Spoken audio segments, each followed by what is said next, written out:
चंपा दीदी, आपकी भैंस नहीं दिखाई दे रही है। कहाँ है आपकी भैंस? आप मुझे देने के लिए बोल रही थी।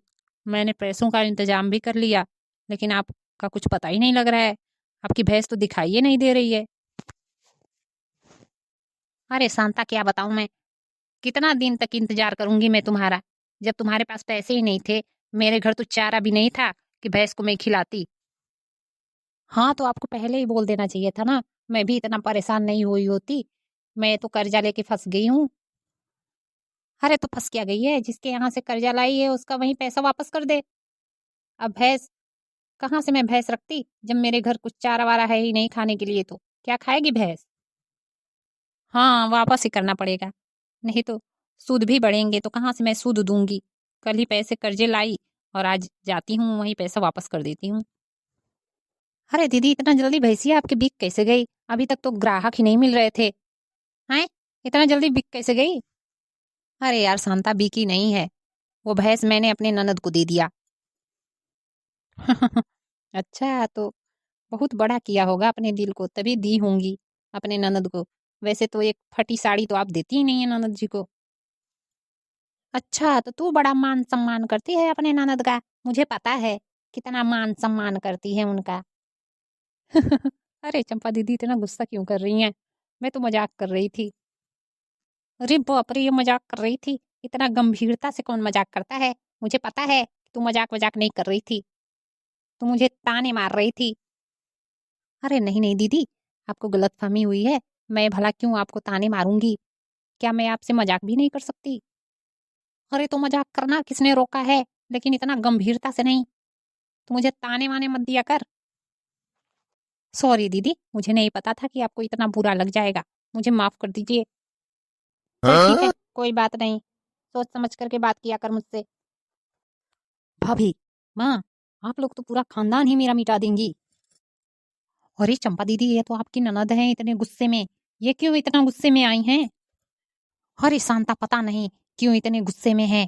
क्या हो गया इसको? माँ, निकलो बाहर। कहाँ हो आप? आप लोग तो पूरा खानदान मेरा मिटा देंगी। अरे ननद जी, क्या हो गया? क्यों इतने गुस्से में हैं? अरे बैठिए शांति से। चाय वाय पानी वानी पीजिए। क्यों इतना गुस्सा कर रही हैं? हे मोटी, अपना चाय अपने पास रखो। मुझे नहीं चाय वाय पीने आप लोगों के। तुम लोगों को हमारे खिलाफ इतना मन में पाप है? अरे बाप रे बाप, मुझे तो पता ही नहीं था कि इतना बड़ा गेम खेलोगे तुम लोग हमारे साथ। अरे बाप रे बाप, ये क्या कह रही है ननद जी? हम भला आपके साथ क्यों इतना बड़ा गेम खेलेंगे? आखिर हुआ क्या है? आप तो शांति से बैठकर पहले बात करिए। माँ, कहाँ हो आप? सुनो, बाहर निकलो। अरे चंपा दीदी, क्या हो गया आपके ननद को? पागल वागल तो नहीं हो गई ना आपकी ननद? पहले से ही आधा दिमाग की थी। मुझे तो लग रहा है कि पगला आ गई है। चुप कर शांतवा, तुझे तो हर टाइम मजाक ही अच्छा लगता है। चुप कर। लग रहा है कि मेरी ननद ज्यादा ही परेशानी में है, तभी ऐसे बात कर रही है। अरे क्या हुआ बेटी? क्यों इतना गले फाड़ रही हो? क्या हो गया? तू भी बड़ी हो गई, तेरी शादी हो गई, फिर भी अभी बचपना तेरा नहीं गया। बच्चों की तरह गले फाड़ रही है, चिल्ला रही है। क्या हो गया है तुझे? आ बैठ, चाय वाय पी, पानी वानी पी। चुप रहो माँ, बहुत हो गया आप लोगों का नाटक। मुझे नहीं पता था कि आप लोग इतना बदल जाएंगे मेरी शादी होने के बाद। मुझे दूसरों का समझने लगे हैं ना, तभी मुझे इतना मर कहीं भैंस लाकर दे दिए कि मेरे पति को उठाकर पटक दिया उसने। उनका हाथ पैर दोनों टूट गया। अब मैं क्या करूं? कौन कमा कर खिलाएगा मुझे? और ये बेटी, ये तो क्या कह रही है? दामाद जी को भैंस ने उठाकर पटक दिया? हाँ हाँ माँ, सही कह रही हूँ मैं। मुझे तो रोना आ रहा है। अब मैं कहाँ रहूंगी? हाँ? मुझे इतना दुश्मन समझ करके मर गई भैंस दे दिया आपने, और तो मेरे पति का हाथ पैर दोनों तोड़ दिया उस भैंस ने। अब क्या होगा? अरे नहीं नहीं बेटी, तू रो मत। मैं भला तुझे क्यों अपना दुश्मन समझूंगी? तू मेरी लाडली बिटिया है। अब भैंस ने उठा के पटक दिया तो इसमें हमारी क्या गलती है बेटी? भैंस तो यहाँ पर अच्छी ही थी, हम मर गई कैसे हो गई? अब मैं किससे रहूंगी? किसके सहारे रहूंगी अब मैं?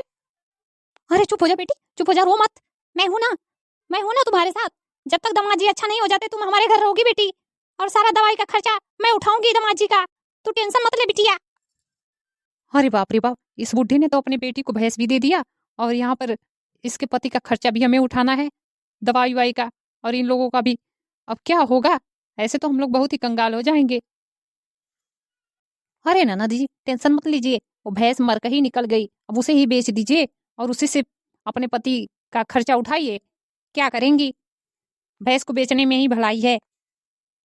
अरे तो भाभी अभी तो कोई मिल ही नहीं रहा है, ग्राहक ग्राहक कैसे मैं बेचूंगी उसको, और पैसों की बहुत ज्यादा जरूरत है, उनके पैर को प्लास्टर करवाने हैं और हाथ को, अब क्या होगा। अरे ननद जी आप टेंशन मत लीजिए, ये शांता बैठी है ना, ये लेगी भैंस को, इसने पैसों का इंतजाम भी कर लिया है। हाँ शांता, तुझे भैंस चाहिए ना, ले ले मेरे भैंस को, तू तो 2-3 दिन से दौड़ रही है भैंस के लिए, चलो तुझे अच्छा है कि भैंस मिल रही है, ले ले। अरे नहीं नहीं दीदी, मुझे नहीं चाहिए आपकी भैंस, मुझे नहीं पता था कि इतना मरकही होगी, मुझे नहीं चाहिए, कहीं उठाकर पटक दिया तो मेरे तो प्राण ही उड़ जाएंगे। ना मैं नहीं लूंगी आपकी भैंस को, आप अपने भैंस को कहीं और बेच दीजिए। अरे यार अब मैं क्या करूं, ये तो भैंस नहीं ले रही है, और इस बुढ़िया की लड़की का भी खर्चा उठाना है, उसके पति का भी, ऐसे तो हम लोग बहुत ही गरीब हो जाएंगे इसका खर्चा उठाते उठाते, अब मैं क्या करूं। अरे दीदी इतना सोच क्यों रही हैं, आपकी लाडली ननद है, आप तो कह रही थी कि आप बहुत ही मानती हैं इन्हें, तो खर्चा भी उठा लीजिए इनके पति का और इनका। हाँ, कौन सा रोज रोज आएंगी बेचारी, एक ही तो ननद है आपकी। देख सांतवा बहुत बोल रही है, मैंने तुझे पहले ही कहा था कि मुझसे अच्छे से बात किया कर, समझी ना। क्यों नहीं उठाऊंगी, मैं उठाऊंगी, खर्चे उठाऊंगी इनका। तुझे क्या लग रहा है कि मैं ऐसे ही छोड़ दूंगी क्या, मरते हुए हालत में, ऐसा नहीं हो सकता है।